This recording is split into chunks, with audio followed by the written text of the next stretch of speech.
Buenas tardes. Eh, para esta exposición estamos presentándola Rubén Darío Flores Quintero y pues mi persona, Angélica Rendón Buitrago. Nos tocó el tema de intervalos de confianza de una proporción y el factor de corrección de una población.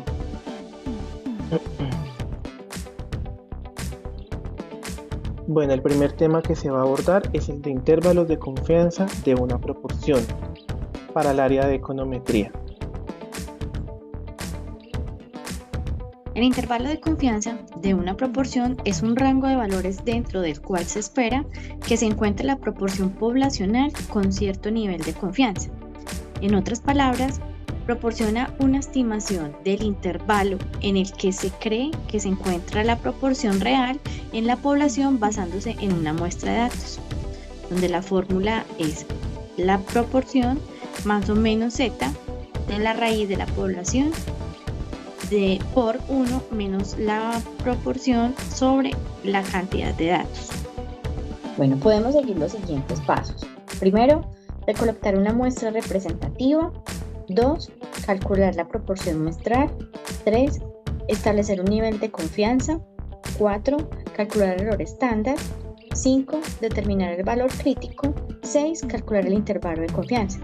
Entonces, para explicar bien estos pasos, Rubén les va a explicar detalladamente un ejercicio en el que se puede ver claramente cómo se desarrolla el tema. Buenas tardes. Bueno, aquí en Excel tenemos un ejercicio en donde se desarrolla todo lo que tiene que ver con el intervalo de confianza de una proporción. En este caso vamos a meternos pues un poco como en el tema político. Entonces el ejercicio se plantea de la siguiente manera.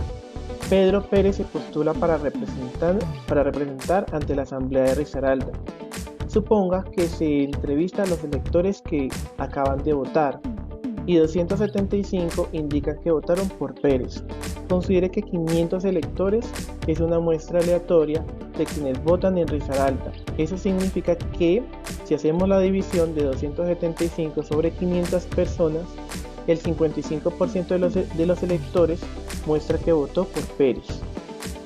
Este es un ejercicio que en primer lugar pues determinamos la proporción que serían los electores con la variable X y con la variable del total de entrevistados N, que es pues la cantidad de la muestra.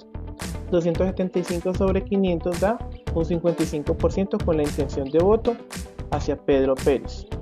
Entonces, en conclusión, el 55% es el resultado de la muestra, pero pues como bien se dice, es una muestra.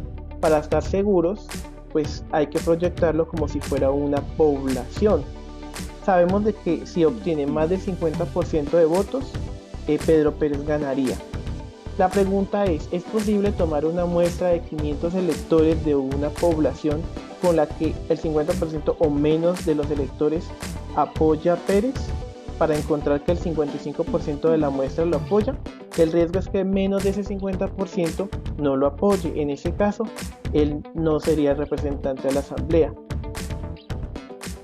Nosotros, ya analizando la fórmula que había planteado Angélica, debemos de establecer ese intervalo con una confianza, y normalmente esa confianza se define sobre el 95%.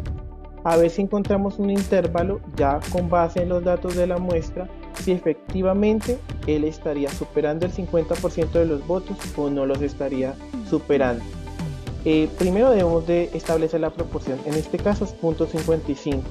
Luego z de alfa medios, que z de alfa medios son los puntos críticos, los valores críticos.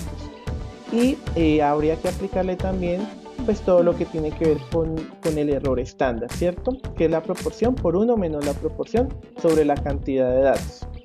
Nosotros aplicando el error estándar por los valores críticos nos da un valor por encima o por debajo de 0.044, que es a lo que le aplicaríamos la proporción de la muestra, que nos dio 55%. En este caso, nuestro intervalo estaría entre 50.64% y 59.36%. Por lo tanto, podríamos establecer ya en la interpretación que con una confianza del 95%, los resultados de las elecciones a favor de Pedro Pérez estarían entre un 50.64% y un 59.36% con intención de voto hacia él.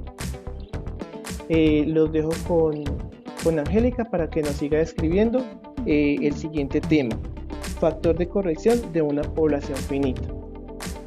Bueno, para este tema es un ajuste que se utiliza al calcular el error estándar o la varianza muestral cuando se trabaja con una muestra extraída de una población finita en lugar de una población infinita.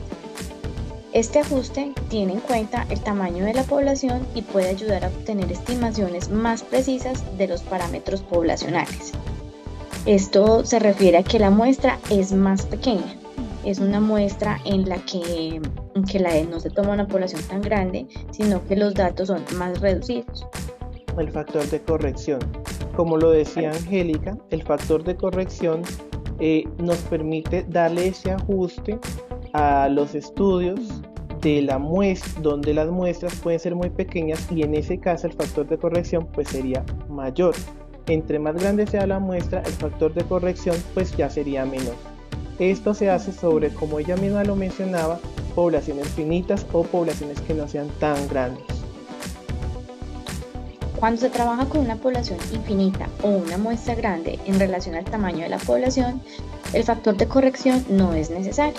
Sin embargo, cuando la muestra es relativamente pequeña en comparación con el tamaño de la población, el factor de corrección se utiliza para tener en cuenta la variabilidad adicional introducida por el tamaño finito de la población. Ya entonces Rubén nos va a explicar también un ejercicio que tiene que ver con este tema. Aquí vamos a desarrollar el ejercicio que se hizo de 250 familias en Escandia, Pensilvania. Bueno, una muestra aleatoria de 40 de sus familias revela que la contribución anual media a la iglesia es de $450 y la desviación estándar es de 75. 75 es más o menos lo que se aleja del promedio, que son 450, que es la media, ¿cierto? La media poblacional puede ser de 445 o 425, es lo que nos pregunta el ejercicio o lo que se pregunta. Construya el intervalo de confianza del 90% de la media de la población. Este va a ser nuestro parámetro para establecer ese intervalo de confianza. Entonces, primero determinamos lo que es la media. La media son $450, como nos lo explicaba el ejercicio. La desviación son $75. La cantidad de datos de la muestra son 40 familias. La cantidad de datos de la población son 250 familias. Como se mencionaba, en el factor de corrección de una población finita debemos analizar el porcentaje de error. Para este caso es del 10%. Al desarrollar este ejercicio no tenemos en cuenta la distribución Z, sino la distribución T. Por ende, tomamos el dato del error, que es el 10%, y el de los grados de libertad. En este caso nos da 39. Recordemos que la fórmula para grados de libertad es el número de la muestra, en este caso 40 menos 1, y ya nos da el valor de T, ¿vale?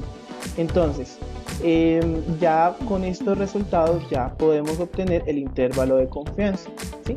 El intervalo de confianza, con base en esta primera fórmula, es tomar el valor de la muestra por el valor más menos el valor crítico por el error estándar, y le aplicamos el factor de corrección. Recordemos que entre más grande sea la muestra, el factor de corrección va a ser menor. Aplicando la fórmula nos da un intervalo que con un 90% de confianza podemos establecer que existe un valor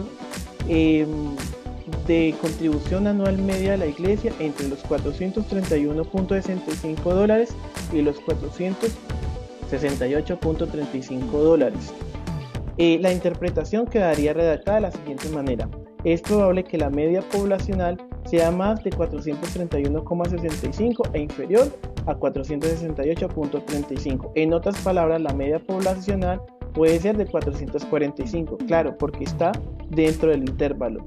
Sí, pero no es probable que sea de 425. ¿Por qué? Porque 445 se encuentra dentro del intervalo de confianza, pero 425 no pertenece. Esa sería la respuesta para la pregunta que nos estaba planteando al principio este ejercicio. Bueno, muchas gracias a todos y feliz noche. Feliz noche.